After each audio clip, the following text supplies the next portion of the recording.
वसुदेवसुतं देवं कंसचाणूरमर्दनं देवकी परमानन्दं कृष्णं वन्दे जगद्गुरुं।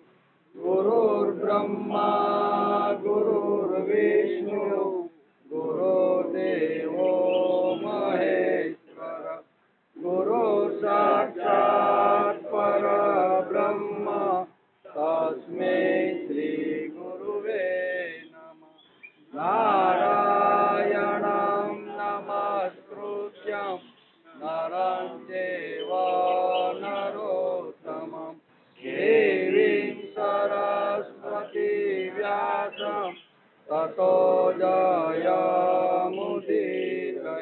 ततो जयमुदीरये।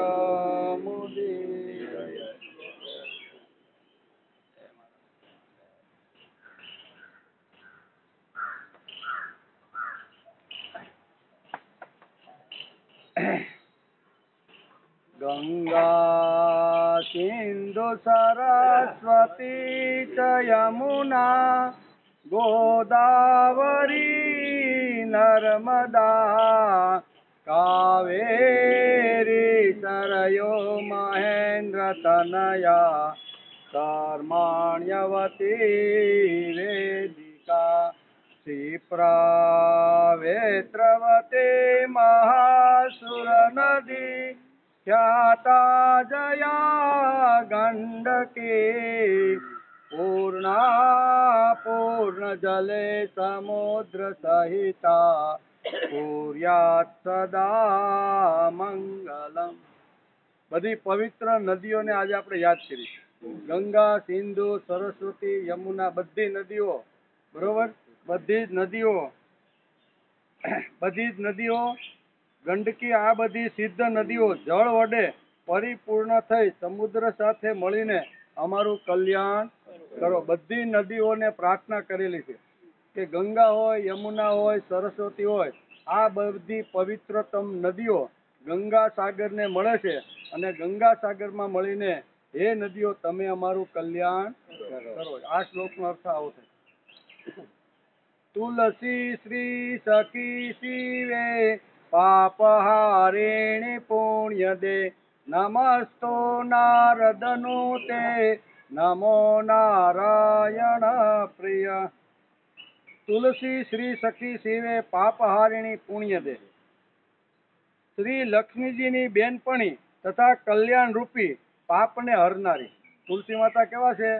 पाप ने हरनारी पुण्य ने आपनारी अने नारद जेनी स्तुति कायम करे छे एवी नारायण ने वहाली तुलसी माता हूँ तमने बे हाथ जोड़ीने नमस्कार करूं छुं। तुलसी पासे दीवो मूकवा जाई नमस्कार करीए त्यारे आ श्लोक बोलवामां आवे छे। तुलसी श्री सखी शिवे पापहारिणी पुण्य दे नमस्तु नारद नुते नमो नारायण प्रिय। आ श्लोक तुलसी माता पासे ज्यारे आपणे जावानो प्रसंग उभो थाय त्यारे आ श्लोक आपणे बोलवानो। आजे श्रीमद भागवतनी शरूआत थईने 214मो दिवस। शुक्रवारे आपणे 10मा स्कंदना 55 અને 56 બે અધ્યાયને નમસ્કાર કર્યા। એમાં પ્રદ્યુમનનો જન્મ અને સંબરાસુરનો વધ અને સ્વયંતક મણિની કથા તેમજ જાંબવંતી અને સત્યભામા સાથે શ્રી કૃષ્ણનો લગ્ન। ભગવાને કેટલા લગ્ન કર્યા? ક્યાં ક્યાં? પેલી રાણી કઈ? રૂક્ષ્મણી બીજી જાંબવંતી ત્રીજી સત્યભામા બરોબર ને? 3 ને આપણે 8 સુધી પૂગવાનું છે। આજ પૂગી જાય તો પૂગી જાય લગભગ। લગ્ન માં આવવા તૈયાર? હા ભગવાન ના લગ્ન માં બધા આવવાનું છે ભાઈ। ભગવાને 3 રાણીઓ સાથે તો લગ્ન કરી લીધા। માધુપુર માં લગ્ન છે ને માધુપુર। હા પેલા રૂક્ષ્મણી પછી જાંબુવંતી અને ત્રીજી સત્યભામા 3 હારે લગ્ન આપણે શુક્રવારે કરાવી દીધા। દાન માં બધા આવીશું પણ ઓલો તાક મારજો હેઠે ભોજન ની વ્યવસ્થા છે નકર નહીં કોઈ આવે ભોજન બરોબર। એટલે આપણે શુક્રવારે આ બધી વાતો આપણે કરી। સ્વયંતક મણીનો આરોપ ભગવાન કૃષ્ણ ઉપર અહીંયા ઘણા લોકોએ મૂક્યો હતો, સત્રાજીત સહિત, બરોબર ને? એમાં અક્રૂરજી પણ સામેલ હતા. સત્રાજીતે મૂક્યો પણ અક્રૂરજી પણ એમાં સામેલ હતા. એવું એટલે એવું ભાગવતકાર એવું લખે છે. એટલે ભગવાનને થયું કે ખોટો મારી ઉપર આરોપ મૂક્યો કે આ મારે સાબિત કરી બતાવવું પડશે. એટલે ઘણા બધા સ્વજનોને લઈ વનની અંદર ભગવાન ગયા અને જોયું કે આ એનો ભાઈ સત્રાજીતનો ભાઈ, બરોબર ને, ક્યાં ક્યાં કેવી રીતનો ગયો તો એ જોયું તો સિંહના સગડ જોયા, બરોબર. પછી આગળ જતા સિંહનું મૃત્યુ જોયું અને સિંહનું મૃત્યુ જોયું તો પછી ગુફા જોઈ અને ગુફામાં જાંબુવંતે સિંહને મારીને આ સ્વયંતક મણી લઈને છોકરાને રમવા માટે આપી દીધો. આ કથા આપણે શુક્રવારે આપણે અહીં સુધી બધો વિચાર કર્યો હતો. આજે આપણે 57મો અધ્યાય સ્કંદ 10 સ્વયંતક હરણ પછી અને અક્રૂરજીને ફરીથી દ્વારકા બોલાવા. આ 3 પ્રસંગ આજે આપણે જોવાના. શ્રી શુક ઉવાચ, સુખદેવજી ઉવાચ, નાનાર્થોપી ગોવિંદો દગ્ધાના કાન્ય પાંડવ કુંતી ચ કુલક્ષ કરણે સહ રામો યયા કુરુન. શ્રી સુખદેવજી મહારાજ કહે છે કે હે રાજા પરીક્ષિત, જો કે ભગવાન શ્રી કૃષ્ણએ આ વાતની જાણ હતી. કઈ વાતની? કે પાંડવોને લાક્ષાગૃહમાં બાળી નાખવાનો કૌરવોએ જે પ્રયત્ન કર્યો અને એમાંથી બચી ગયા છે એ ભગવાન કૃષ્ણ સારી રીતે જાણતા હતા. પણ સુખદેવજી મહારાજ અહીંયા રાજા પરીક્ષિતને કહે છે કે હે રાજા પરીક્ષિત, જો કે ભગવાન શ્રી કૃષ્ણને આ વાતની જાણ હતી કે લાક્ષાગૃહના અગ્નિમાં પાંડવોનો વાળ પણ વાંકો થયો નથી, એમ ભગવાન જાણતા હતા. પરંતુ હસ્તિનાપુરથી દ્વારકા સમાચાર આવ્યા એટલે ભગવાન કે કાંઈ વાંધો નહીં, પાંડવોનો ખરખરો કરવા માટે જાય. એટલે આ બહુ વેદવ્યાસ લખે છે કે લાક્ષાગૃહમાં અગ્નિનો પાંડવોનો વાળ પણ વાંકો થયો નતો. તેમ છતાં જ્યારે કૃષ્ણે આ વાત સાંભળી કે કુંતી માતા અને પાંડવો બળી ગયા છે, ત્યારે સમયની કુલ પરંપરાને યોગ્ય વિહાર કરવા માટે તેઓ બલરામજી સાથે હસ્તિનાપુર અહીંયા ધૃતરાષ્ટ્ર પાસે પાંડવો મૃત્યુ પામ્યા છે એનો આપણી ભાષામાં કેવું હોય તો ખરખરો કરવા બલરામ સહિત કૃષ્ણ અત્યારે હસ્તિનાપુરમાં આવે છે. ત્યાં જઈ પિતામહ ભીષ્મ, કૃપાચાર્ય, વિદુર, ગાંધારી અને દ્રોણાચાર્યને મળીને તેમની સાથે સંવેદના બહુ ભારે કરી જીવતા રહ્યા હોત તો સારું હતું. જે કઈ ભગવાનને નાટક લીલા, આ બધી લીલા છે. કેવી લીલા? ભગવાનની લીલા એટલે ખાલી 11 વર્ષ ને 52 દિવસ નહીં. આ ભગવાન બધું જાણતા હતા કે પાંડવોનો લાક્ષાગૃહમાં વાળ વાંકો થયો નથી, પણ સમાચાર હસ્તિનાપુરથી આવ્યા એટલે મોઢે તો ધૃતરાષ્ટ્ર અને દ્રોણાચાર્ય જેવા અને પિતામહ ભીષ્મને મોઢે તો જવું પડે. તેથી બંને ભાઈઓ હસ્તિનાપુર આવે છે. એટલે ગાંધારી અને દ્રોણાચાર્યને મળીને તેમની સાથે સમવેદના, સહાનુભૂતિ પ્રગટ કરી. બહુ કે આપણે કેમ સહાનુભૂતિ કરી, કોઈને ત્યાં આવી રીતનું હોય ને આપણે ખબર કાઢવા ગયા હોય ત્યારે પણ આપણે સહાનુભૂતિ કરી છે, બરોબર. બાપા 15 હજી 2-4 વર્ષ રહ્યા હોત તો સારું હતું. બોલો કે ભાઈ 8 વર્ષ ત્યાં ખાટલો છે ને તું હજી 2 વર્ષની ક્યાં વાત કરે છે, બરોબર. પણ આપણે કઈક નહીં, બાપા બેઠા હોત તો સારું હતું. એમ અત્યારે કૃષ્ણ ભગવાન અત્યારે ધૃતરાષ્ટ્ર અને દ્રોણાચાર્ય અને પિતામહ ભીષ્મના પાસે જઈ રડતા રડતા કહે છે કે બહુ ભારે કરી આ લાક્ષાગૃહની અંદર પાંડવો સળગીને મૃત્યુ પામ્યા. એમ ભગવાને સહાનુભૂતિ અહીંયા હસ્તિનાપુરના નરેશ પાસે ઠાલવી. એમ લોકોને કહ્યું, અરે રે આ તો અત્યંત દુઃખની ઘટના થઈ ગઈ. ભગવાને એમ કીધું, આ તો અત્યંત દુઃખની ઘટના થઈ ગઈ. ભગવાન શ્રી કૃષ્ણ હસ્તિનાપુર જવાથી દ્વારકામાં અક્રૂરજી અને કૃતવર્માને અવસર મળી ગયો. આવ્યું ને, કૃતવર્મા છે ને 2 બાજુ ડાકલી વગાડે, 2 બાજુ, બરોબર. અક્રૂરનું કામ જ આ હતું, ભગવાનની વિરુદ્ધમાં ઘણી વાર વયા જાય અને ભગવાનના સંપર્કમાં સાથે રહીને પણ કરે. એવું આપણે આગળના જેમાં આપણે જોતા હતા. ભગવાન શ્રી કૃષ્ણ હસ્તિનાપુર જવાથી દ્વારકામાં અક્રૂર અને કૃતવર્માને અવસર મળી ગયો. તેમણે સતધન્વાને જઈને કહ્યું, તમે સત્રાજીત પાસેથી મણી કેમ છીનવી લેતા નથી? સત્રાજીતે પોતાની શ્રેષ્ઠ કન્યા સત્યભામા આપણને આપવાનું નક્કી કર્યું હતું અને હવે તેણે કૃષ્ણ સાથે પરણાવી દીધી છે. એટલે અત્યારે હસ્તિનાપુરની અંદર કૃષ્ણ ગયા છે. અત્યારે સારો એવો મોકો છે. એમ કોણ? કૃતવર્મા અને અક્રૂરજી બંને પ્લાનિંગ કરે છે કે કોઈ પણ હિસાબે આ સુધન્વાને આવી રીતનો મારવો, સત્રાજીતને મારવો. સત્રાજીત આ એની કન્યા આપણી સાથે પરણાવવાની હતી અને કૃષ્ણ સાથે પરણાવી દીધી છે. એટલે આપણે અત્યારે હસ્તિનાપુરમાં બલરામ અને કૃષ્ણ ગયા છે, તેથી આપણે થોડોક આ વેર વાળી લેવું. એટલે કે આ બધી વાતો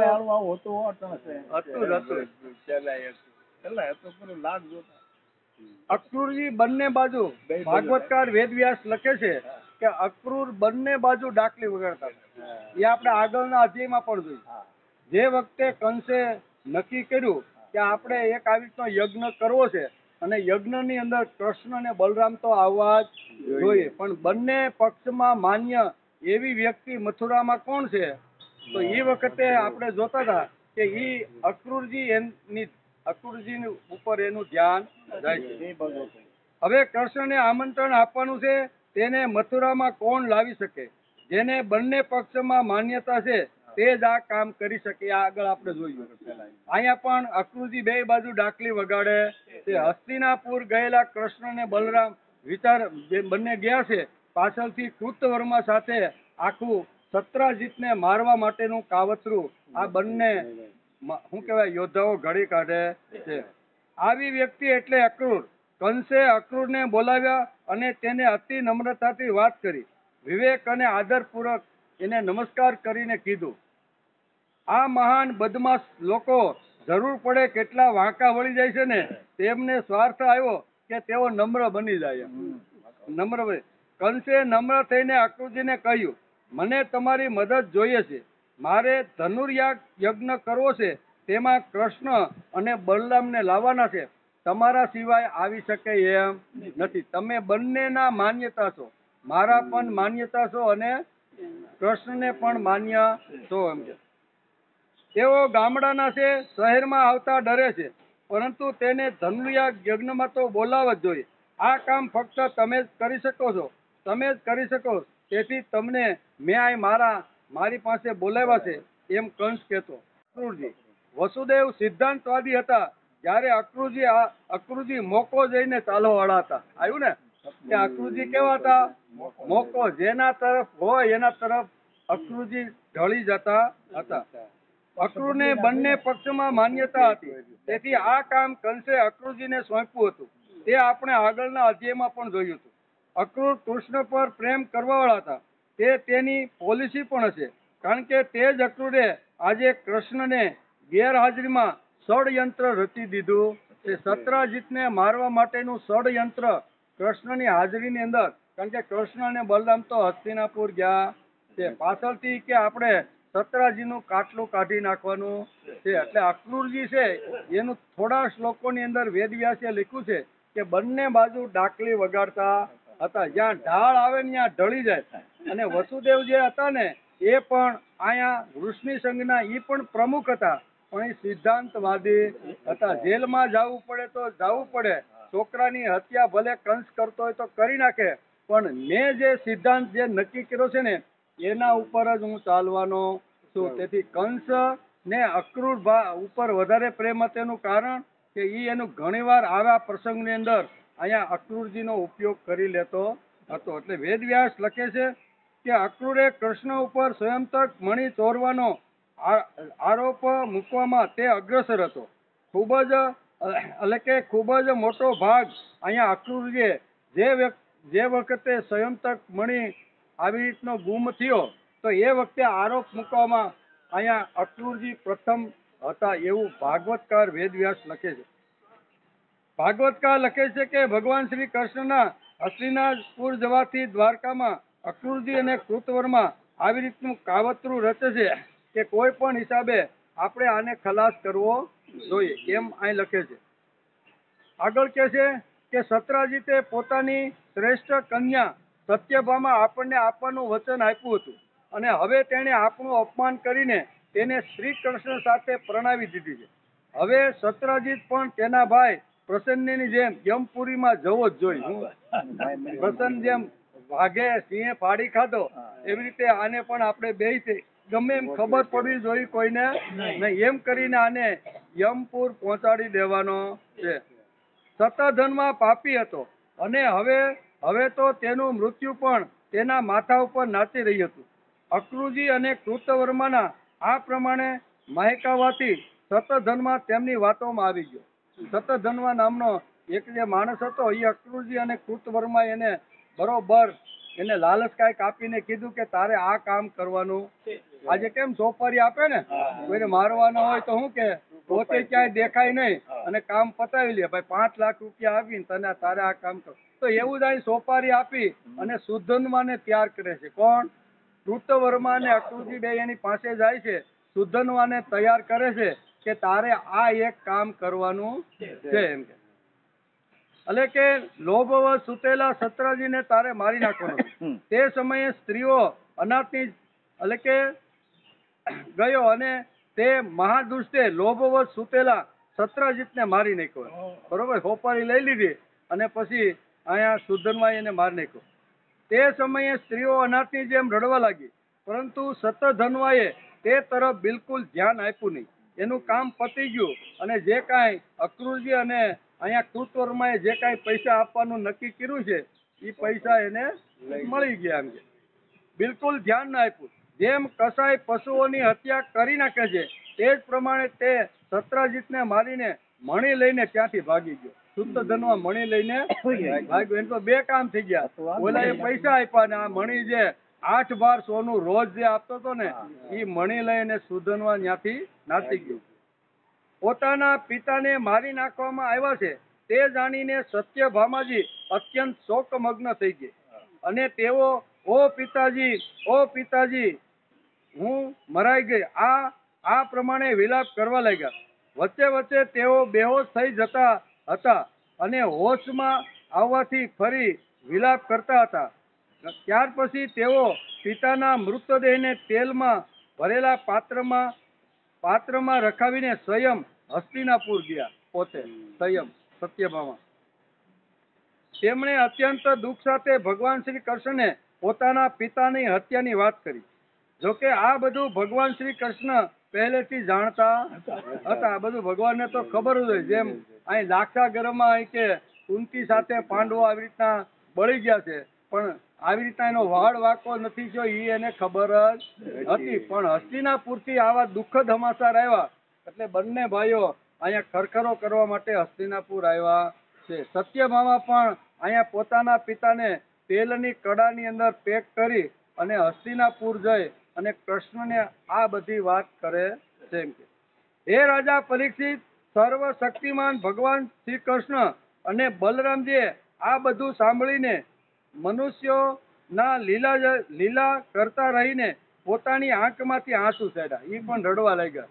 સહારાનું આવી રીતનું મૃત્યુ થાય સસરાનું એટલે જમાઈરાજને થોડુંક દુઃખ તો લાગે છે. એટલે વેદ વ્યાસ કહે છે કે કૃષ્ણ ભગવાન પણ લીલા કરતા કરતા આંખમાંથી 2 આંસુ સરી પડ્યા એમ કે. એની આંખમાંથી આંસુ આવી રીતના સરી પડ્યા. વિલાપ કરવા લાગ્યા. આપણા ઉપર તો આ બહુ મોટી આપતી આવી ગઈ. શું કે છે? આપણા ઉપર તો આ બહુ મોટી આપતી આવી ગઈ. ત્યાર પછી ભગવાન શ્રી કૃષ્ણ સત્યભામાજી અને બલરામજીની સાથે હસ્તિનાપુરથી દ્વારકા આવ્યા અને સતધન્વાને મારવા અને તેની પાસેથી મણી છીનવી લેવાનો પ્રયત્ન કરવા લાગ્યા. જ્યારે સતધન્વાને ખબર પડી કે ભગવાન શ્રી કૃષ્ણ મને મારવાનો પ્રયત્ન કરી રહ્યા છે ત્યારે તે બહુ ગભરાઈ ગયો અને પોતાના પ્રાણ બચાવવા માટે તેણે કૃતવર્માની મદદ માંગી.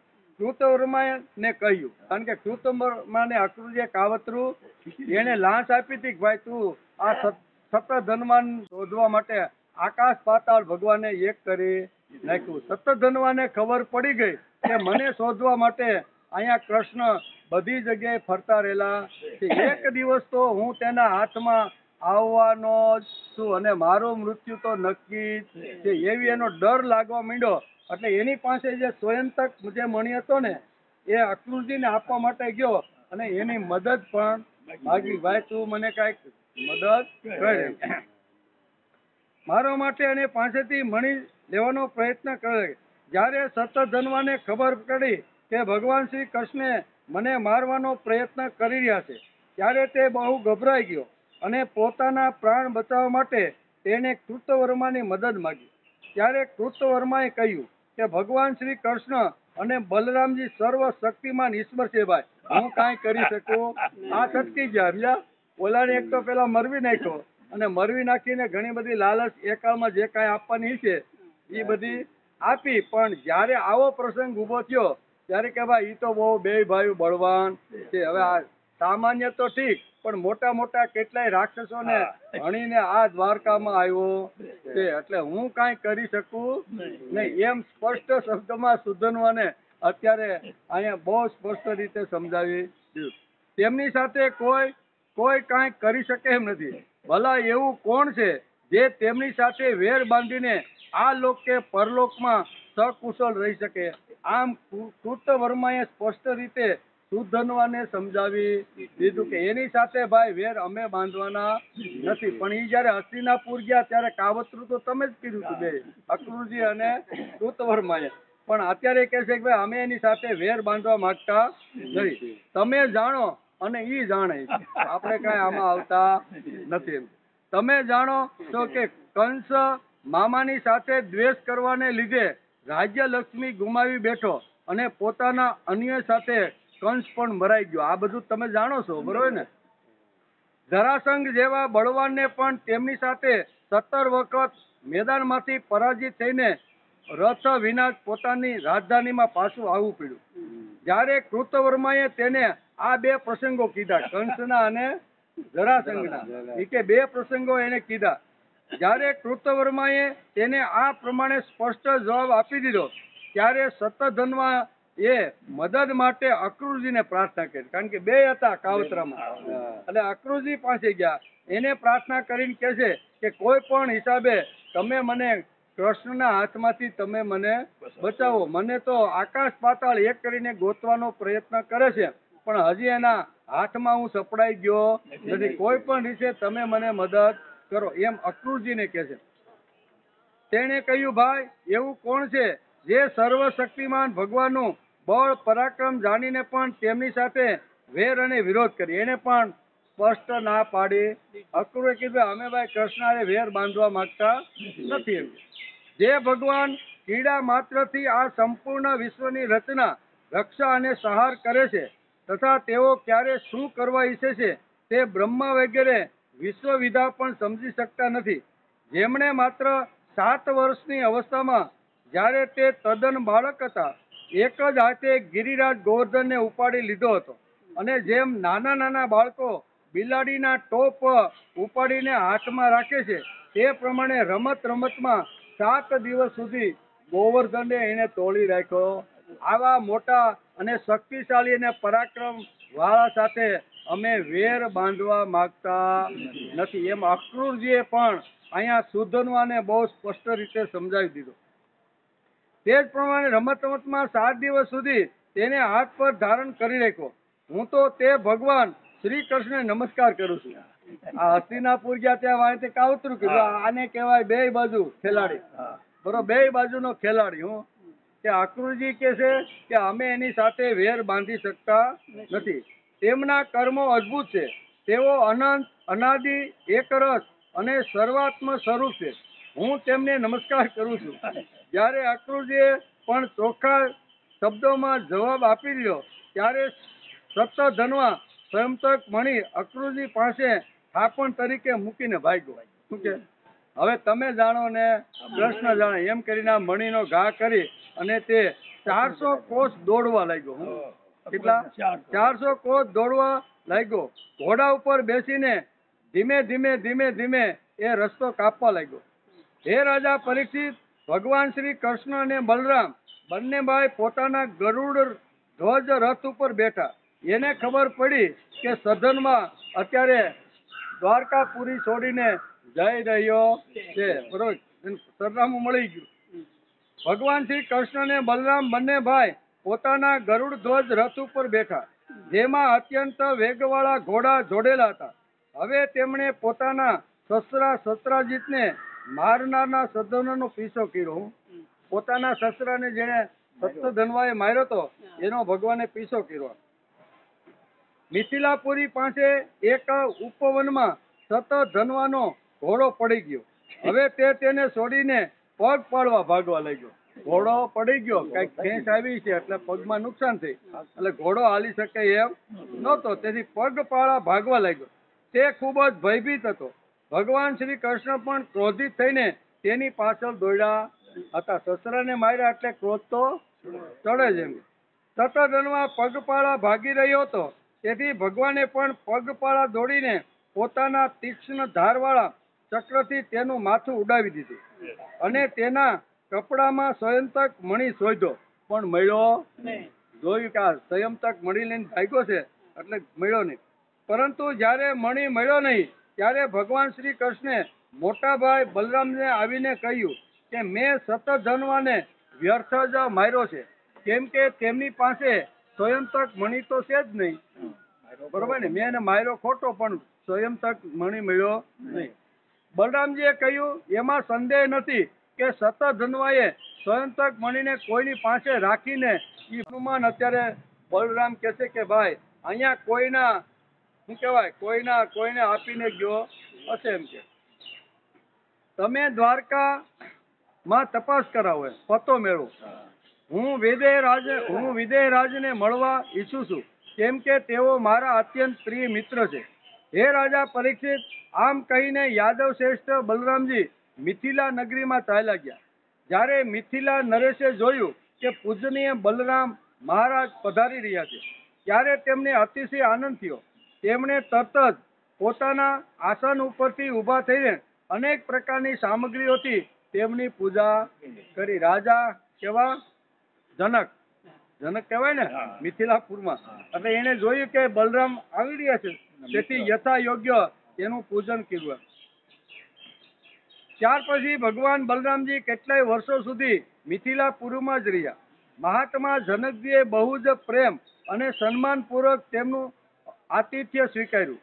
તે વખતે ધૃતરાષ્ટ્રના પુત્ર દુર્યોધને તેમની પાસે ગદા યુદ્ધનું શિક્ષણ પ્રાપ્ત કરી લીધું.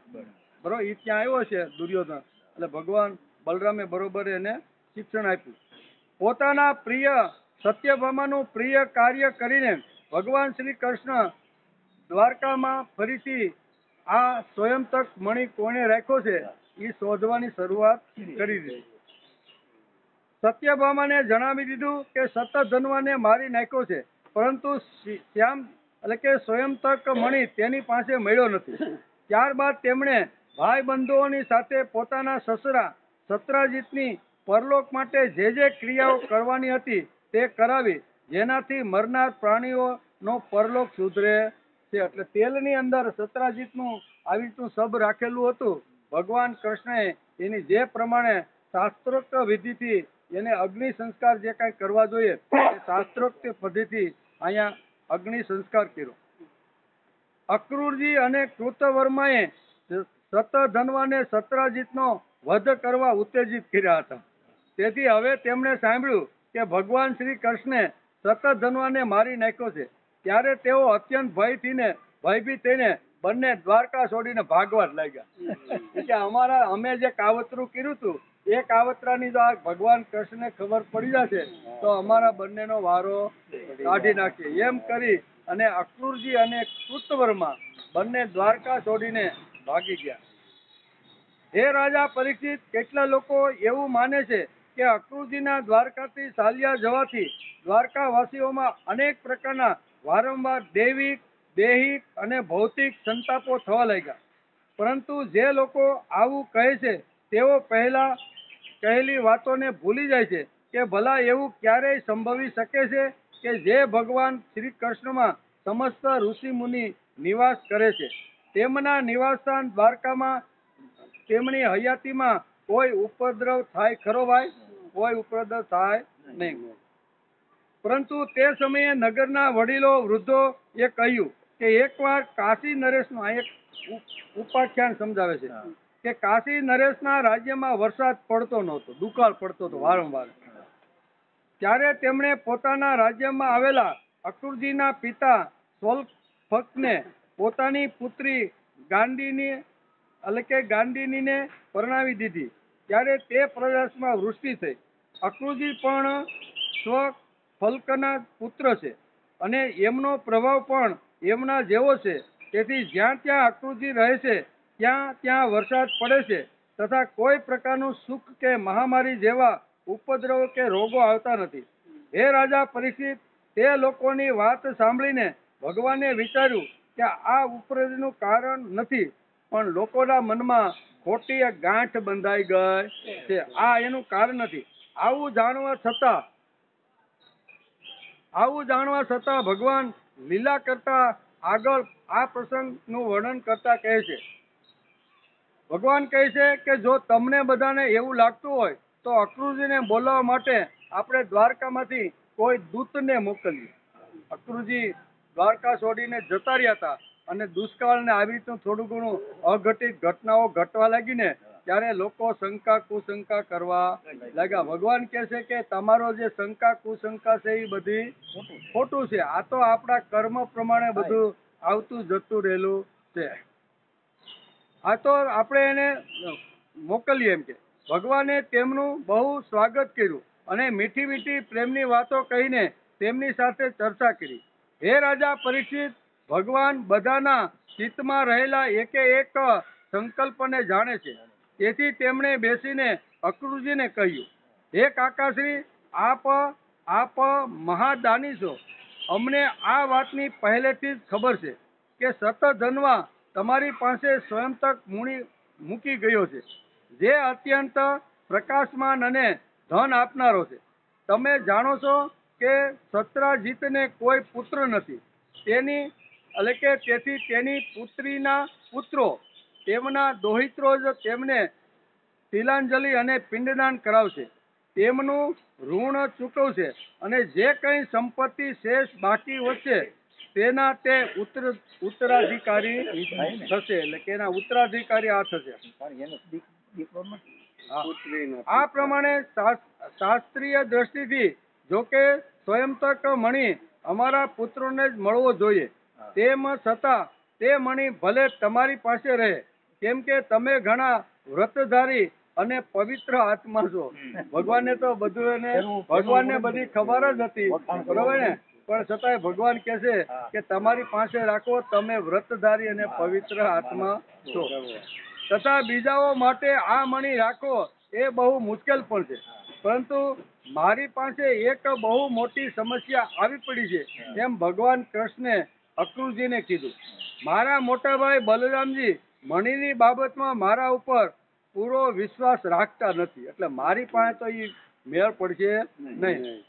જ્યારે ભગવાન શ્રી કૃષ્ણે આ પ્રમાણે શાંતવંતા આપીને તેમને સમજાવ્યા, ત્યારે અક્રૂરજીએ પોતાના વસ્ત્રમાં બાંધેલો સૂર્ય જેવો પ્રકાશમાન તે મણિ કાઢીને ભગવાન શ્રી કૃષ્ણને આપી દીધો. ભગવાન શ્રી કૃષ્ણે તે સ્વયંતક મણિ પોતાના જ્ઞાતિ ભાઈઓને બતાવીને પોતાનું કલંક દૂર કર્યું અને તેને પોતાની પાસે રાખવા સમર્થ હોવા છતાં પણ એ ફરીથી અક્રૂરજીને આપી દીધો. સર્વ શક્તિમાન, સર્વ વ્યાપક ભગવાન શ્રી કૃષ્ણના પરાક્રમોથી પરિપૂર્ણ આ આખ્યાન તમામ પાપો, અપરાધો અને કલંકોને નાશ કરનારું આ પરમ મંગલકારી આખ્યાન છે. જે આ આખ્યાનને વાંચે છે, જે આ આખ્યાનને સાંભળે છે અથવા આ આખ્યાનનું જે સ્મરણ કરે છે, તે બધા પ્રકારની અપકીર્તિ અને પાપોથી મુક્ત થઈને શાંતિનો અનુભવ કરે છે. સુંદર મજાનું આ આખ્યાન આખું અહીંયા ભાગવતકાળ વેદી હશે 42 શ્લોકની અંદર લખ્યું છે. 42 શ્લોકમાં 57મા અધ્યાયની અંદર સંપૂર્ણ રીતે આ આખ્યાન સમજાવવાનો પ્રયત્ન કર્યો છે. આખ્યાનમાં કઈ કઈ વાતો આવી, તો કે જે વખતે અહીંયા પાંડવો લાક્ષાગૃહની અંદર બળી ગયા છે એવી ખબર જ્યારે દ્વારકામાં પડી, ત્યારે ભગવાન બધું જાણતા હતા કે પાંડવોનો વાળ પણ વાંકો થયો નથી, પણ આપણે આ હસ્તિનાપુર આપણે પિતામહ ભીષ્મ છે અને હસ્તિનાપુર નરેશ છે, એના મોઢે તો આપણે જવું જોઈએ. તેથી ભગવાન બલરામ સાથે અહીંયા હસ્તિનાપુર આવે છે. હસ્તિનાપુર આવી અને આપણી ભાષામાં કેવું હોય તો ખરખરો કરી અને એને આશ્વાસન આપે છે કે જે ઘટના ઘટી ગઈ એ તો ઘટી જ ગઈ, હવે કાંઈ પાંડવો કે કુંતા માતા કાંઈ પાછા આવવાના નથી. એમ કરી બધાને સાંત્વન આપે છે. રડતા રહેલા જે પિતામહ ભીષ્મ છે, દ્રોણાચાર્ય છે, ધૃતરાષ્ટ્ર છે, એને સુંદર મજાનું ભગવાન સાંત્વન આપે છે. આ કેટલી મોટી લીલા કહેવાય. જાણે જ છે બધું, પણ છતાંય એક માનવના રૂપની અંદર ભગવાન અવતાર લઈને આવ્યા છે.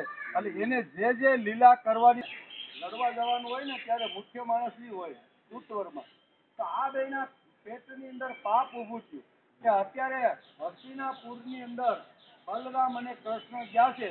અત્યારે સત્રાજીત પાસે જે આવી રીતનો જે સ્વયં તક જે મણી છે અને એની પુત્રી સત્યભામા આપણી જોડે જે પરણાવવાની હતી ને એની જગ્યાએ એને કૃષ્ણને પરણાવી દીધી છે. એટલે આ મનની અંદર બંનેને ખટકો હતો. એવો બંનેને સારો એવો ખટકો હતો. એને વિચાર કર્યો કે અત્યારે કૃષ્ણ અને બલરામ હાજર નથી. તેથી એક શું કહેવાય બહુ ખૂન ખરાબા કરવા વાળો જે રાક્ષસી વૃત્તિનો જે સુધન્વા હતો ને એને ઢંઢોળ્યો કે ભાઈ અમારું એક નાનું એવું કામ તારે કરવાનું કે આ 5 લાખ રૂપિયા તું રાખી લે, કામ પૈસા પછી બીજા 5 લાખ આપણી ભાષામાં કેવું હોય તો બરાબર.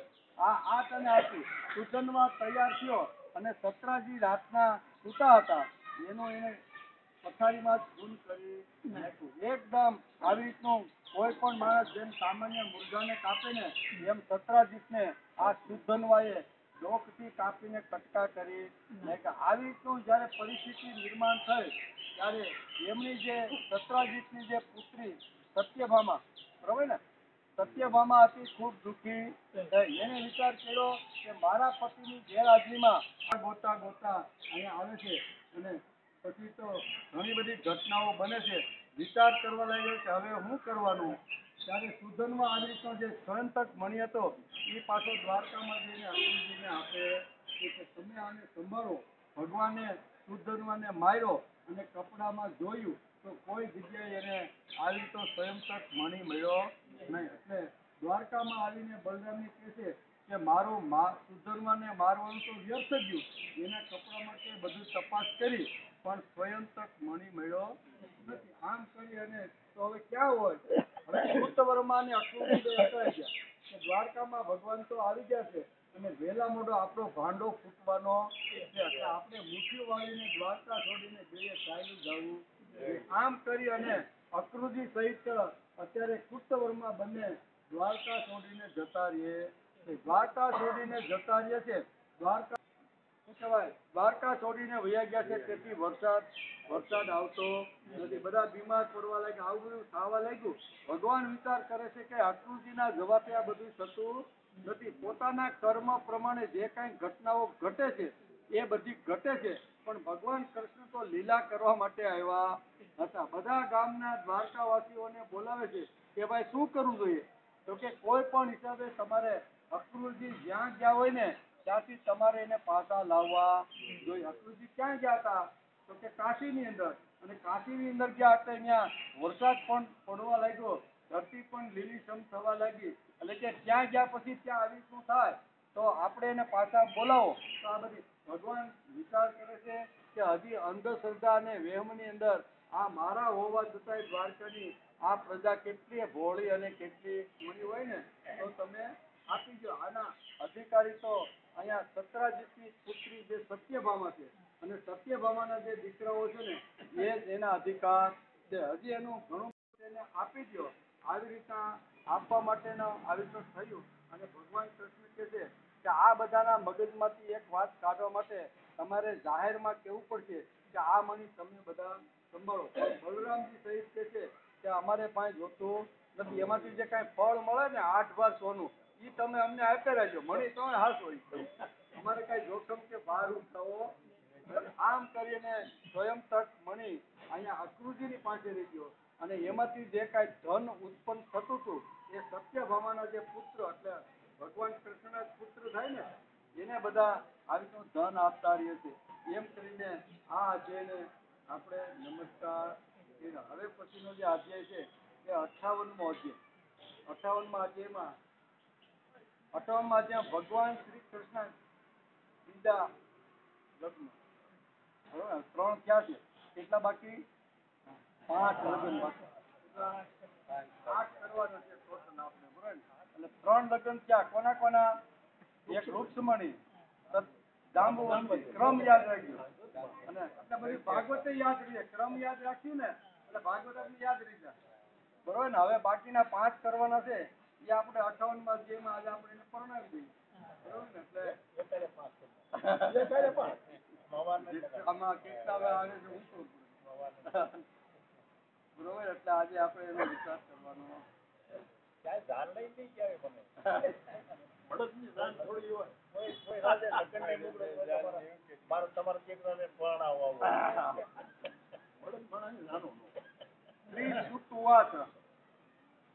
એકદા પાંડવયાના. હવે પાંડવોના સમાચાર મળી ગયા હતા કે તેઓ લાક્ષાગૃહમાં મળી ગયા નથી.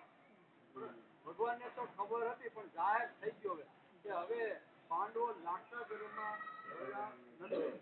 એકવાર ભગવાન અલકે સમાચાર મળી ગયા હતા કે તેઓ લાક્ષાગૃહમાં મળ્યા નથી. એકવાર ભગવાન શ્રી કૃષ્ણ તેમને મળવા માટે ઇન્દ્રપ્રસ્થ પધાર્યા. આગળની બધી જે કથા છે મહાભારતમાં આવે છે. આમાં તો ભાગવતની અંદર જે ભાગવત કરે જે કાંઈ પ્રસંગો જે લખવાના છે એ મિત્ર આપને થાય જે હસ્તિનાપુરની અંદર ભાગ પડ્યા નથી ઇન્દ્રપ્રસ્થ ક્યાં થઈ ગયું. પણ એ આખું ઘણી ઘણા જે ભાગવતકાર વિદ્યાર્થી જે કાંઈ પ્રસંગો કે ઉપાખ્યાનો જે કાંઈ કરવાના છે ને એ બધું કાંઈ મહાભારતમાં જે કાંઈ ઘટનાઓ ઘટી છે એ કાંઈ બધી ભાગવતમાં ભાગવતકારે લીધી નથી. નહીંતર આપણે એમ થાય કે આ બળી જાય પછી એને એવા વિદુરજી લેવા જાય છે પછી આવે છે ઘણી બધી પછી ભાગની બચાઈની વાત આવે છે પછી તો આવું ફળબચડું આપે છે. એ બધું મહાભારતની અંદર આવે. અહીં તો સીધા આવે ઇન્દ્રપ્રસ્થ આપણે જવાનું. ઇન્દ્રપ્રસ્થ ભગવાન આવ્યા, બરોબર ને?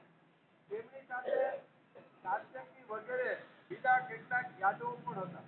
જ્યારે વીર પાંડવોએ જોયું કે સર્વેશ્વર ભગવાન શ્રી કૃષ્ણ પધાર્યા છે ત્યારે જે જ્ઞાનનો સંચાર થવાથી બધી ઇન્દ્રિયો સચેત થઈ જાય છે તે જ રીતે તે બધા એકી સાથે ઊભા થઈ ગયા. જેમ નિષ્પ્રાણ માણસ હોય અને એની અંદર પ્રાણનો સંચાર થાય અને જેમ માણસ ઝબકીને જાગી જાય એમ ભગવાન કૃષ્ણ ઇન્દ્રપ્રસ્થમાં આવ્યા. ખબર પડી અને બધા પાંડવો હાલકા સચેત થઈ ગયા, ઊભા થઈ ગયા. વીર પાંડવોએ ભગવાન શ્રી કૃષ્ણનું આલિંગન કર્યું. ભગવાનના શરીરના સ્પર્શથી તેમના બધા પાપોનો ક્ષય થઈ ગયો. ભગવાનના પ્રેમયુક્ત હાસ્યથી શોભતા મુખને જોઈને તેઓ આનંદમગ્ન થઈ ગયા. ભગવાન શ્રી કૃષ્ણે યુધિષ્ઠિર અને ભીમસેનના ચરણોમાં પ્રણામ કર્યા અને અર્જુનને હૃદયે લગાડ્યા. નકુલ અને સહદેવે ભગવાનના ચરણોમાં વંદન કર્યા. જ્યારે ભગવાન શ્રી કૃષ્ણ શ્રેષ્ઠ સિંહાસન ઉપર વિરાજમાન થઈ ગયા ત્યારે પરમ સુંદરી શ્યામવર્ણના વંદન કર્યા. તેઓ આસન ઉપર બેસી ગયા. બીજા યાદવોનો પણ યથોચિત સત્કાર કરવામાં આવ્યો.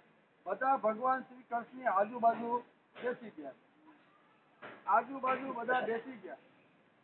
બીજા યાદવોનો પણ યથોચિત સત્કાર કર્યો અને બધા ભગવાન શ્રી કૃષ્ણની આજુબાજુ બેસી ગયા.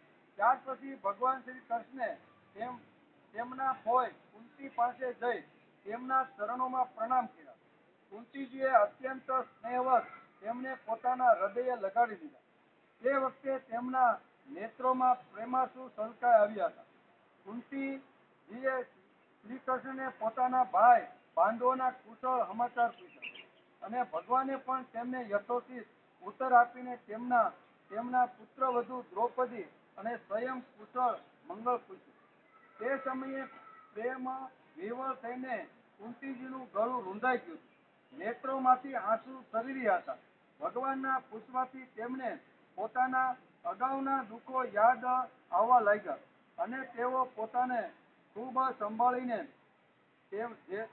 જેમનું દર્શન સમસ્ત દુઃખોનો અંત કરવા વાળું હોય છે એવા ભગવાન શ્રી કૃષ્ણને આ પ્રમાણે કહેવા લાગ્યા. આગળના બધા દુઃખો અત્યારે માતા કુંતાને યાદ આવે છે. બરોબર, કયા કયા? તો કે પાંડવો જે વખતે નાના હતા અને પાંડુનું જ્યારે જંગલમાં મૃત્યુ થયું અને થોડા સમય ત્યાં રહ્યા, ધૃતરાષ્ટ્રને વિદુરે કીધું કે ભાઈ આવી રીતના જંગલમાં રહેતી સારું નહીં, તમારે એને હસ્તિનાપુર બોલાવી લેવા જોઈએ. ધૃતરાષ્ટ્ર પછી એને હસ્તિનાપુર બોલાવે છે અને હસ્તિનાપુર આવ્યા પછી પાંડવોને મારવાના અનેક પ્રયત્નો અહીંયા કૌરવોએ કર્યા છે. એ બધું અત્યારે એને યાદ આવે છે કે મારા ભીમ જેવા ભીમને ઝેર ખવડાવી અને મારી નાખવાનો કૌરવોએ પ્રયત્ન કર્યો હતો. એના ઉપર જે કાંઈ વીતી, જે કાંઈ દુઃખો આવ્યા ને, એ અત્યારે કુંતા માતા યાદ કરી અને રડી રહ્યા છે. પણ જેની પાસે બેસવાથી, જેમના સાનિધ્યમાં રહેવાથી બરોબર બધા જ દુઃખો હળવા થઈ જાય છે, એમ કરીને પોતાના આંસુને લૂછીને ભગવાન પાસે બેસી અને ભગવાનને આ પ્રમાણે કહેવા લાગ્યા. શું કે છે? તદેવ કુશલમ સોભૂત કનાથસ્તે પુતં વય જ્ઞાતિતં. 10મા સ્કંદમાં 58મા અધ્યાયની શરૂઆત કરી આપણે અત્યારે. એમાં કુંતા માતાએ તો 2 શ્લોકની અંદર ભગવાનને ઘણું કીધું, બરોબર ને? પણ હવે યુધિષ્ઠિર પણ ભગવાનને કંઈક કહે છે. શું કહે છે? યુધિષ્ઠિર ઉવાચ કિમ ન આચારિતમ શ્રેયો ન વેદાહમિદ્વર યોગેશ્વર રાણામ દુર્દશો યન્નો દષ્ટ કુમેશધામ. યુધિષ્ઠિરે કહ્યું કે હે સર્વેશ્વર શ્રી કૃષ્ણ, અમને એ વાતની ખબર નથી કે અમે અમારા પૂર્વ જન્મમાં અથવા આ જન્મમાં કયું કલ્યાણ કાર્ય કર્યું છે. અમને ખબર નથી કે કયું કલ્યાણ અમારા હાથે થયું છે. આપના દર્શન મોટા મોટા યોગેશ્વરને પણ દુર્લભ છે અને અમે કુબુદ્ધિ વાળાઓને ઘરે બેઠા આપના દર્શન થયા. બોલાવ્યા વગર અને કીધા વગર તમે આજે દ્વારકા છોડીને અમને ઇન્દ્રપ્રસ્થમાં તમે મળવા માટે આવ્યા તો અમને ખબર નથી અમારા હાથે યજ્ઞો થયા છે, પુણ્ય થયું છે, કેવા સારા કર્મો થયા છે. કારણ કે જ્યાં જ્યાં સારા કર્મો થતા હોય, જ્યાં પુણ્યના કામો થતા હોય, ભક્તિના કામો થતા હોય, ત્યાં ભગવાન દોડતા જાય છે. પણ અમે તો એવા કર્યા હોય એવું અમને જ્ઞાત નથી, અમે કાંઈ જાણતા નથી. પણ છતાંય તમે દ્વારકા છોડીને અમારા જેવા સામાન્ય લોકોની ખબર કાઢવા માટે તમે ઇન્દ્રપ્રસ્થ સુધી લાંબા થયા. બોલાવ્યા વગર અને કીધા વગર જે કામ કરે એનું નામ જ ભગવાન. હું ભગવાન કોને કહેવાય? તો કે બોલાવ્યા વગર કામ કરે અને કીધા વગર, આમંત્રણ વગર આવે અને આપણા દુઃખની અંદર જે ભાગ લે ને, એ ભગવાન જ એને ગણવામાં આવે છે. તેથી સવારમાં આપણે ઉઠીએ છીએ, બરોબર ને? સવારે આપણે ઉઠ્યા કે નહીં? તો ઉઠ્યા એટલે ભગવાન બોલાવ્યા વગર આવી ગયા ને, કે ભાઈ ઉઠો, 5 થઈ ગયા છે, બરોબર ને? અને ઉઠ્યા પછી સીધું સ્મૃતિનું દાન ભગવાન આપણે કરતા રહેલા કે લે બેટા 6-7 કલાક સુધી આ બધું પોટલું મેં તારી સ્મૃતિનું હાંચ્યું હતું, બરોબર ને? આ લેવાનું ને આ દેવાનું ને આ કામ કરવાનું ને કાલે આટલા પ્લાનિંગ બને, એ બધા પ્લાન તારા મગજમાંથી મેં ખેંચી લીધા હતા. રાત્રે 10 વાગે અને એ પાછા 5 વાગે તો ઉઠો એટલે ભગવાન કીધા વગર આપણી પથારી પાસે આવી અને હુંફાળો હાથ આપણા વહામાં ફેરવીને કહે છે કે લે દીકરા, આ પોટલું લે અને ઉઠ હવે. તો કીધા વગર ભગવાન આવે ને, અને ઊભા થયા પછી જો સ્મૃતિ ન આવે તો શું થાય? યાદ જ ન આવે તો શું થાય? ઓલી ઘરવાળી બિચારી પાણી ભરીનો લોટો ભરીને આવે કે ચા લઈને આવે તો કે મેં તમને ક્યાંક જોયા હોય એવું લાગે છે. સ્મૃતિ વહી જાય તો આવી સ્થિતિ થાય કે ન થાય? તો ભગવાન સ્મૃતિનું પોટલું રોજ આપણે માગ્યા વગર, કીધા વગર ભગવાન આપણે અહીંયા રોજ આવે છે. ખાલી ઇન્દ્રપ્રસ્થમાં ભગવાન કીધા વગર ગયા છે એટલું નહીં, દરેક માણસની ઘેરે, દરેક વ્યક્તિની પાસે રોજ ભગવાન આવી રીતના સવાર 3 ટાઈમ માટે આવે છે.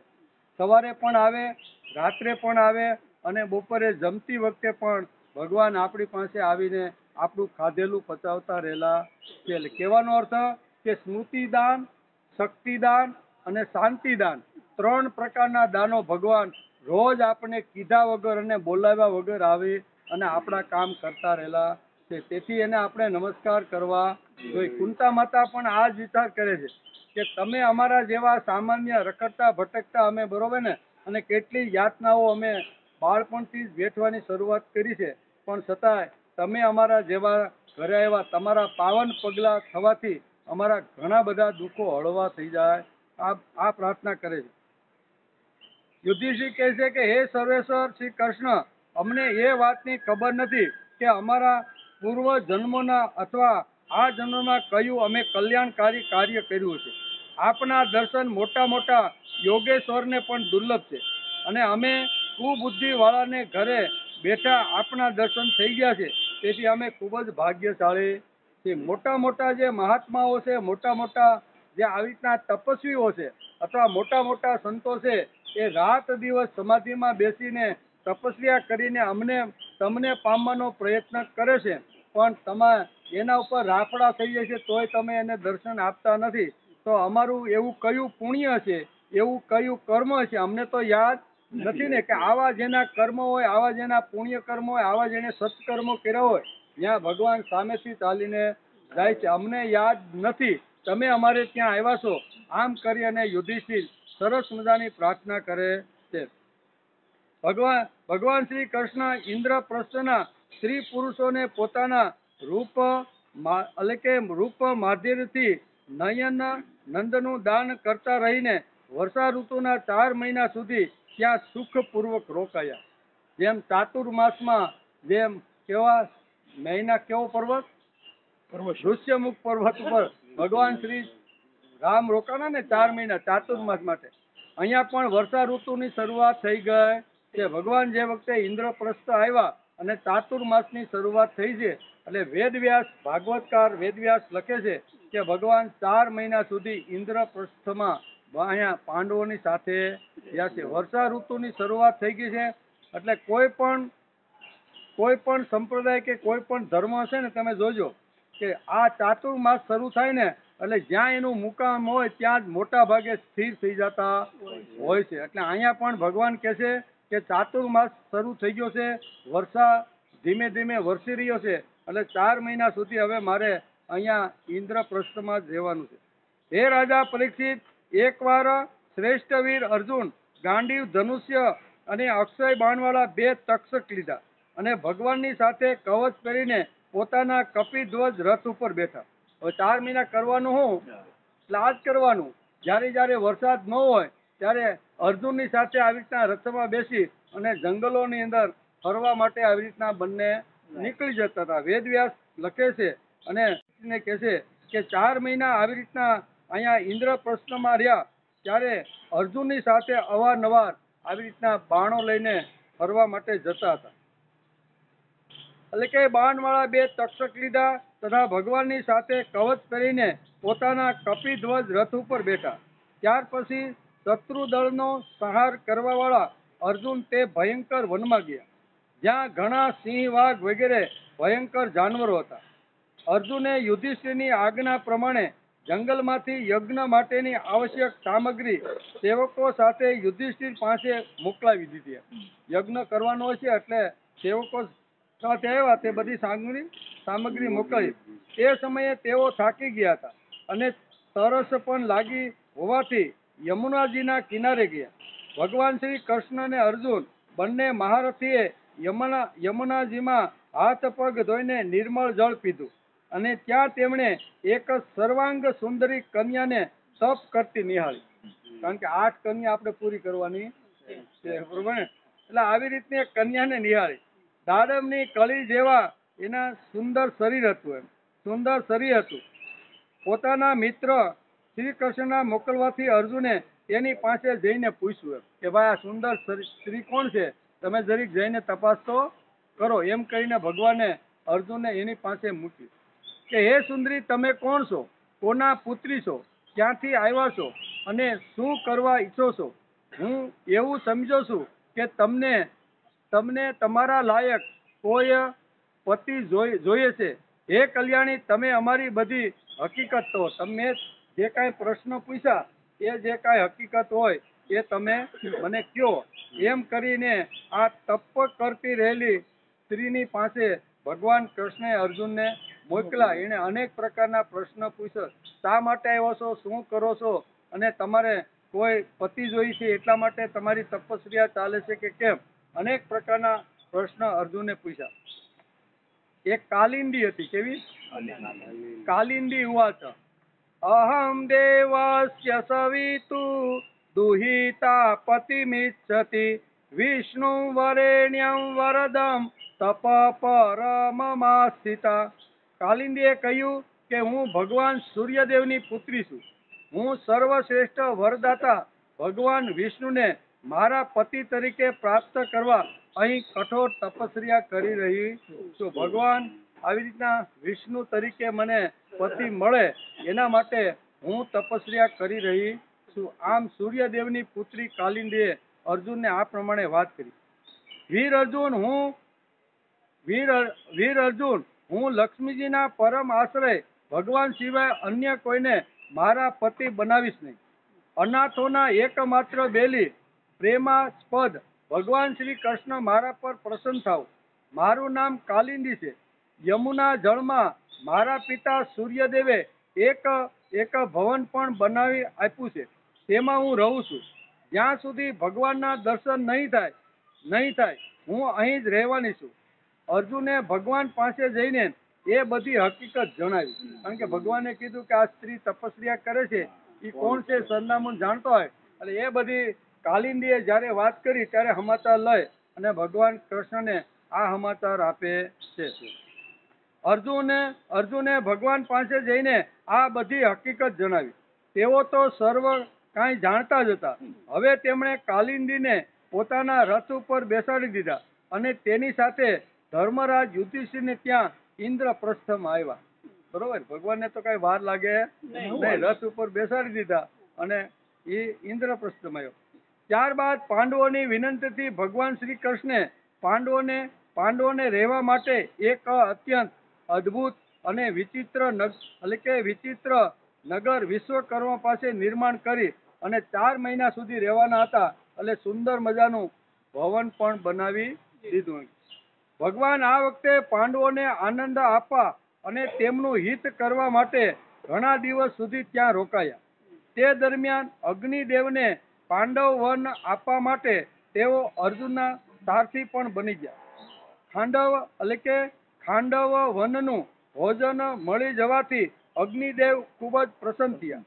તેમણે અર્જુનને ગાંડીવ ધનુષ્ય, 4 શ્વેત ઘોડા, 1 રથ, 2 અતૂટ બાણોવાળા તર્કસ અને એક એવું કવચ આપ્યું જેને કોઈ અસ્ત્ર શસ્ત્ર ભેદી શકે નહીં. એટલે કે ખાંડવ વન વખતે અર્જુને મય દાનવને બળતા બચાવી લીધો હતો. તેથી તેણે અર્જુન સાથે મિત્રતા કરીને તેમના માટે એક પરમ અદ્ભુત સભા ભવન પણ બનાવી આપ્યું. તે જ સભા ભવનમાં દુર્યોધનને જળમાં સ્થળ અને સ્થળમાં જળનો ભ્રમ થાય ગયો. ભગવાન 4 મહિના સુધી રોકાવાના છે એટલે ભગવાને કાલિંદી સાથે તો લગ્ન કરી નાખે. ચોથી રાણી આવી ને, પેલી કઈ આવી? રૂક્ષમણી.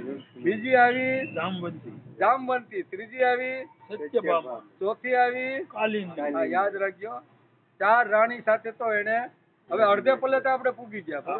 4 ને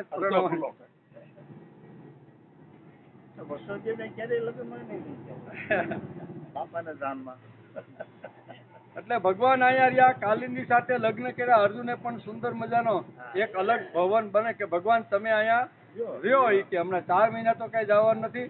મય દાનવે અહીંયા જયારે ખાંડવ વન જયારે બાળતા હતા અથવા સાફ સફાઈ કરતા હતા એ વખતે મય દાનવે ખૂબ મદદ કરી હતી. તેથી અર્જુનને કીધું કે ભાઈ હું તમારા માટે શું કરી શકું. ત્યારે મય દાનવને કીધું તમે સુંદર મજાનું એક એવું ભવન બનાવો. અને એ ભવન બનાવ્યું અને એમાં દુર્યોધન સપડાઈ ગયો. કારણ કે ભવન જ એવું હતું, પાણી હોય ત્યાં અગ્નિ લાગે ને અગ્નિ હોય ત્યાં પાણી લાગે. આવી રીતનું ભવન અહીં મય દાનવે બન્યું અને એવું અહીં વેદવ્યાસ લખે છે. થોડા દિવસ બાદ ભગવાન શ્રી કૃષ્ણ અર્જુનની અનુમતિ અને અન્ય સંબંધીઓની રજા લઈને સાત્યકી વગેરે સાથે દ્વારકા આવી ગયા. બરોબર. નવો શું કહેવાય નવું લગ્ન કરીને આવ્યા એટલે 4 રાણી થઈ ગઈ, દ્વારકામાં પાછા આવી ગયા. ત્યાં આવીને તેમણે વિવાહ માટે યોગ્ય ઋતુ અને જ્યોતિષ શાસ્ત્ર અનુસાર પુણ્ય નક્ષત્ર જોઈ મંગલ મુહૂર્તમાં કાલિંદીનું પાણી ગ્રહણ કર્યું, જેનાથી તેમના સ્વજન સંબંધીઓને પરમ મંગળ અને પરમ આનંદની પ્રાપ્તિ થઈ. આગળથી આયલું આવે છે, આપણે કાંઈ સીધા કોર્ટમાં વયું જવાનું નથી. આ નક્ષત્રની વાત કરે છે, મંગલ મુહૂર્તની વાત કરે છે કે આવા શુભ પ્રસંગમાં પ્રભુતામાં પગલા માંડવાના હોય તો કયું સોગડિયું અને કઈ તિથિ અને કયો દિવસ સારો છે આજકાલનું નથી. આ તો હજારો વર્ષ પહેલા ભાગવતકાર વેદવ્યાસે લખ્યું છે અને દરેક વખતે આવી રીતના મંગલ પ્રભાતની અંદર જ આવી રીતના પ્રણયના આવી રીતના થાય છે.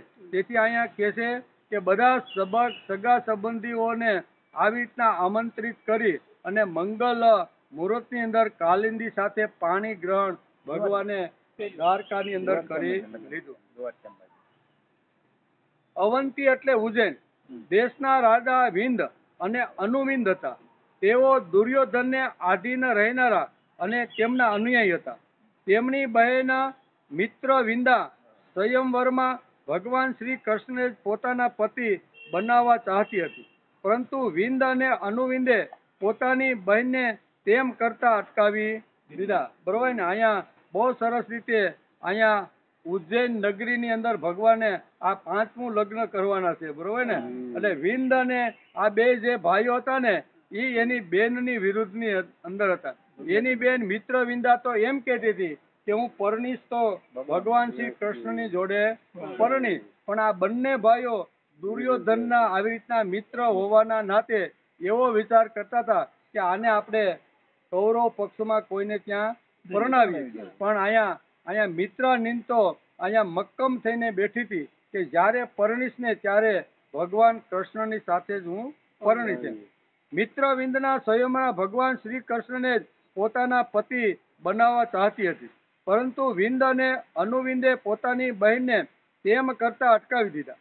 હે રાજા પરીક્ષિત, મિત્રવિંદા શ્રી કૃષ્ણના હોય રાજાજી દેવીની કન્યા હતી. ભગવાન શ્રી કૃષ્ણ રાજાઓથી ભરેલા સભામાં તેનું બળપૂર્વક હરણ કરીને લઈ ગયા. બધા લોકો એકબીજાનું મોઢું જોતા રહી ગયા. જેમ રૂક્ષ્મણીનું હરણ કર્યું અને બધા શું કહેવાય જરાસંઘ સહિત બધા જોતા રહી ગયા કે આ તો હાળો સિંહના મોઢામાંથી લઈને ભાગ્યો એમ કે. બરોબર? એવી જ રીતે અહીં કે છે વિંદ અને આવી રીતના બંને જે ભાઈઓ હતા એ તો અહીંયા મિત્ર વિંદના વિરુદ્ધની અંદર કે અમારું તારું લગ્ન અમે કૃષ્ણ હારે થવા દઈશું નહીં. પણ કૃષ્ણ એ સભાની અંદર હાજર હતા. કૃષ્ણ ભગવાન વિચાર કરે છે કે મારી સાથે મિત્ર વિંદા પરણવા માટે તૈયાર થઈ ગઈ છે અને એને નક્કી પણ કરી લીધું છે કે પતિ તરીકે તો હું કૃષ્ણને સ્વીકારી. તેથી ભર સભાની અંદર જેટલા બધા રાજવી આવ્યા હતા એ બધાની ઉપર પગ મૂકીને અપહરણ કરીને, આપણી ભાષામાં કેવું હોય તો અપહરણ કરીને અહીંયા મિત્ર વિંદને લઈ ગયા. કેટલામી રાણી આવી? 5મી. બરોબર? એનું નામ છે મિત્ર વિંદ. આ બધા લોકો એકાબીજા સામું મોઢા જોતા રહ્યા અને મિત્રવિંદ ભગવાન કૃષ્ણના રથમાં બેસી અને દ્વારકામાં પહોંચી ગઈ. હે રાજા પરીક્ષિત, કૌશલ દેશના નગ્નજીત નામના રાજા બહુ જ ધાર્મિક હતા. તેમની પરમ સુંદરી કન્યાનું નામ હતું સત્યા. કેવું? સત્યા. એટલે કે નગ્નજીતની પુત્રી હોવાથી તે નાગનાજીતી પણ કહેવાતી હતી. હે રાજા પરીક્ષિત, રાજાએ પ્રતિજ્ઞા કરી હતી કે તીક્ષ્ણ શિંગડા વાળા ખૂબ માતેલ સાંઢ કોઈને ન ગાંઠે, બળવાન અને વીર પુરુષોની ગંધને ન સહેનારા 7 સાંઢોને જે વીર પુરુષ એક સાથે નાચશે ને તેને જ મારી દીકરી સત્યા હું પરણાવીશું. આવું એને જે વખતે પ્રતિજ્ઞા રાજાએ લીધી હતી કે આવા જે 7 સાંઢ એક સાથે નાચી દે, બરોબર ને, એની સાથે હું મારી દીકરીને પરણાવીશ.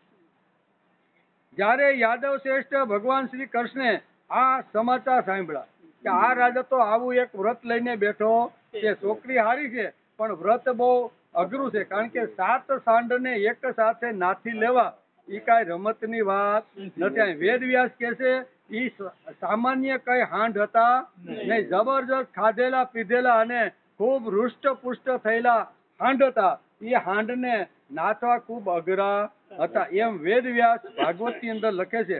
પણ કૃષ્ણ ભગવાને જયારે સમાચાર સાંભળ્યા તો કે કાંઈ વાંધો નહીં, હવે આવડા મોટા મોટા 7 વર્ષની ઉંમરે કેટલાયની યમપુરી પહોંચાડી દીધા છે, તો હવે આ તો પશુ કહેવાય એને હું. એટલે ભગવાન વિચાર કરવા લાગ્યા. યાદવ શ્રેષ્ઠ ભગવાન શ્રી કૃષ્ણે આ સમાચાર સાંભળ્યા ત્યારે તે બહુ મોટી સેના લઈને કૌશલપુર અયોધ્યા પહોંચ્યા. કૌશલ નરેશ મહારાજ અગ્નિજીતે બહુ જ પ્રસન્નતાપૂર્વક તેમનું સામયું કર્યું અને આસન વગેરે આપીને ઘણી બધી પૂજા સામગ્રીથી તેમનો સત્કાર કર્યો. ભગવાન શ્રી કૃષ્ણે પણ તેમને બહુ અભિનંદન આપ્યા. રાજા અગ્નિજીતની કન્યા સત્યાએ જોયું કે મારા ઈષ્ટદેવ રમામાણ ભગવાન શ્રી કૃષ્ણ અહીં આવી પધાર્યા છે. મેં જેની સાથે મનથી હું વરી ચૂકી છું એ મારા પતિદેવ અત્યારે અહીં આવી પધાર્યા. ત્યારે તેમણે મનથી જ એવી અભિલાષા કરી કે જો મેં વ્રત નિયમ વગેરેનું સારી રીતે પાલન કર્યું હોય, કોઈ પણ વ્રતનું ઉલ્લંઘન ન કર્યું હોય તો શ્રી કૃષ્ણ મને જ પ્રાપ્ત થાય, મને જ પ્રાપ્ત પતિ તરીકે મળે એમ કે મારા નિર્મળ મનોરથો સત્ય થાય. નાગના જીતી સત્યા મનમાં જ વિચાર કરવા લાગી કે ભગવતી લક્ષ્મી બ્રહ્મા શંકર અને મોટા મોટા લોકપાલો જેમના પદારવિંદની રજને પોતાના મસ્તક ઉપર ધારણ કરે છે અને જે પ્રભુએ પોતાની બનાવેલી મર્યાદાનું પાલન કરવા માટે જ અવતારો ધારણ કર્યા છે, તે પ્રભુ મારા કયા ધર્મ કયું વ્રત અથવા નિયમથી પ્રસન્ન થશે? તેઓ તો માત્ર પોતાની કૃપાથી જ પ્રસન્ન થઈ શકે છે. મેં ભલે ગમે તેટલા વ્રત કર્યા હોય, તપસ્યા કરી હોય, જેટલી સાધના કરી હોય, પણ ભગવાન તો એની કૃપાથી જ પ્રસન્ન થાય છે. હે રાજા પરીક્ષિત, રાજા નગ્નજીતે ભગવાન શ્રી કૃષ્ણની વિધિપૂર્વક પૂજા કરીને પ્રાર્થના કરી, જગતના એકમાત્ર સ્વામી નારાયણ, આપ આપના સ્વરૂપભૂત આનંદથી જ પરિપૂર્ણ છો અને હું જ એક તુચ્છ મનુષ્ય, હું આપની શી સેવા કરું? સુખદેવજી મહારાજ કહે છે કે હે રાજા પરીક્ષિત, રાજા અગ્નિજીતનું આપેલું આસન પૂજા વગેરેનો સ્વીકાર કરીને ભગવાન શ્રી કૃષ્ણ બહુ પ્રસન્ન થયા. તેમણે હસતા હસતા મેઘ જેવી ગંભીર વાણીથી કહ્યું. ભગવાને કહ્યું, હે રાજન, જે ક્ષત્રિય પોતાના ધર્મમાં સ્થિત છે તેના માટે કંઈ પણ માગવું ઉચિત નથી. ધર્મજ્ઞ વિદ્વાનોએ ક્ષત્રિયોની યાચના વૃત્તિની નિંદા કરી છે. તેમ છતાં આપણી પાસે મિત્રતાના પ્રેમનો સંબંધ રાખવા માટે હું આપણી કન્યાની માગણી હું તમારી પાસે કરી રહ્યો છું. પ્રેમનો સંબંધ રાખવા માટે હું આપણી કન્યાની માગણી કરું છું. તમારે ત્યાં આના બદલામાં કોઈ ધન વગેરે આપવાની પ્રથા નથી એમ કે. રાજા અગ્નિજીતે કહ્યું કે હે પ્રભુ, આપ સમસ્ત ગુણોના ધામ છો, એકમાત્ર આશ્રય છો. આપના વક્ષસ્થળ પર ભગવતી લક્ષ્મી નિત્ય નિરંતર નિવાસ કરે છે. કન્યાના માટે આપવાની શ્રેષ્ઠ વર ભલા કોણ હોઈ શકે? પરંતુ યદુશ્રેષ્ઠ, અમે આ સંબંધમાં એક પ્રતિજ્ઞા કરી છે કે કન્યાના માટે કયો વર ઉપયુક્ત છે, તેનું બળ, તેનું પરાક્રમ કેવું છે વગેરે પોતાની પરીક્ષા લેવા માટે આ પ્રતિજ્ઞા અમે કરીને બેઠા છીએ. હે વીર શ્રેષ્ઠ કૃષ્ણ, અમારા આ 7 સાંડ કોઈના વશમાં ન આવનારા અને હજી પોલોટા એવા છે, હજી ગોત્રે જોડ્યા નથી, પણ પોલોટા એવા છે, પોલોટા વિનાના છે. આ સાંડોને ઘણા બધા રાજકુમારોના અંગોએ ખંડિત કરી નાખ્યા છે, પણ આ કોઈ રાજકુમારો જ્યારે જ્યારે આવે છે ને ત્યારે બધા પરાજિત થઈને બધા જાય છે. કોઈ આને આવી રીતનું કરી શક્યું નથી. હે કૃષ્ણ, જો આપને આ વાત જો મંજૂર હોય અને આ 7 સાંડને તમે એક જ લાઈનમાં રાખીને જો તમે એને વિંધી નાખો એટલે એને નાથી દો તો મારી દીકરી આપવા માટે હું તૈયાર છું. ભગવાન શ્રી કૃષ્ણે રાજા નગ્નજીની પ્રતિજ્ઞા સાંભળીને કમર બાંધી, હું બરોબર કસોટો બાંધ્યો, કમર બાંધી અને પોતાના 7 રૂપ બનાવ્યા. કેવા? અનેક રૂપ તો છે જ. આપણે આગળ કેવા પૂનમની ચાંદનીમાં જયારે ભગવાને રાસ ક્રીડા કરી ત્યારે આપણે બધું જોયું. તો અહીં એને 7 બનાવ્યા. એટલે કે આનાથી સાંડોનો ગર્વ નાશ પામ્યો અને તેમનું બળ પરાક્રમ પણ વિદાય થઈ ગયું. હવે ભગવાન શ્રી કૃષ્ણ તે સાંડોને દોરડાથી બાંધીને એ રીતે ખેંચવા લાગ્યા જેમ રમતું બાળક લાકડાની બળદની ગાડી બનાવી હોય ને લાકડાની, એવી રીતે આ 7 સાંડ આવી રીતના થવા લાગ્યા. રાજા અગ્નિજીત ને ભારે આશ્ચર્ય થયું. તેમણે પ્રસન્ન થઈને ભગવાન શ્રી કૃષ્ણને પોતાની કન્યાનું દાન કરી દીધું અને સર્વશક્તિમાન ભગવાન શ્રી કૃષ્ણે પણ પોતાને અનુરૂપ પત્ની સત્યાનું વિધિપૂર્વક પાણી ગ્રહણ કરી. હાલો, કેટલામું આવ્યું? આ કેટલામી કન્યા આવી? કઈ આવી? એનું નામ? એનું નામ સત્યા. બરોબર ને? આ સત્યા નામની કન્યાનું અહીંયા એના પિતાએ જે કાંઈ પ્રતિજ્ઞા ને શરત મૂકી હતી એ ભગવાને પૂરી કરી દીધી. પૂરી કરી એટલે અહીંયા સત્યાનો હાથ પકડી અને કૃષ્ણના હાથમાં આપીને પાણી ગ્રહણ કરાવી દીધું. એટલે અહીંયા આપણે શું કહેવાય, પ્રેમ પત્ર રૂક્ષ્મણીએ જ્યાંથી લખ્યો હતો ત્યાંથી શરૂઆત કરી. બરોબર ને? અહીંયા 6ઠી કન્યા સાથે ભગવાને લગ્ન કરી લીધા. શ્રી કૃષ્ણને પોતાની કન્યાનું દાન કરી દીધું અને સર્વશક્તિમાન ભગવાન શ્રી કૃષ્ણે પણ પોતાને અનુરૂપ પત્ની સત્યાનું વિધિપૂર્વક પાણી ગ્રહણ કર્યું. રાણીઓએ જોયું કે અમારી કન્યાને તેના અત્યંત પ્રિય ભગવાન શ્રી કૃષ્ણ પતિ તરીકે પ્રાપ્ત થઈ ગયા છે. તેથી તેમને બહુ આનંદ થયો અને પૂરા નગરમાં મોટો ભારે ઉત્સવ થયો.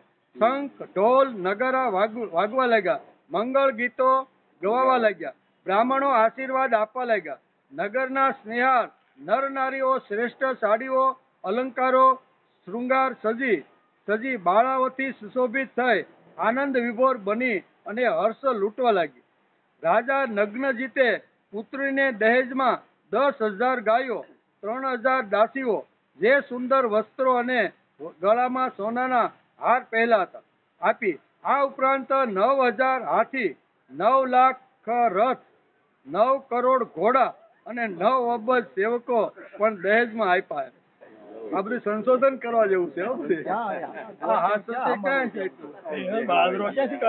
પણ એનો કઈક અર્થ થતો છે. આ સંશોધન સમાધિ ભાષા કહેવાય. સમાધિ ભાષા છે. આની ભાષા જુદી છે, પણ એટલી બધી જમીને કઈ આ બધું કઈક સંશોધન કરજો તમે, વિચાર કરી.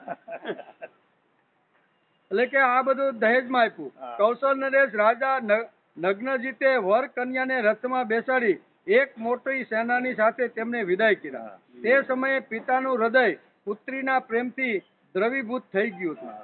હે રાજા પરીક્ષિત, યાદવોએ અને રાજા અગ્નિજીતના સાંઢોએ અનેક રાજાઓના બળ પરાક્રમને ધૂળમાં આ સાંઢોએ મિલાવી દીધા હતા, પણ કૃષ્ણે એને નાથી દીધા.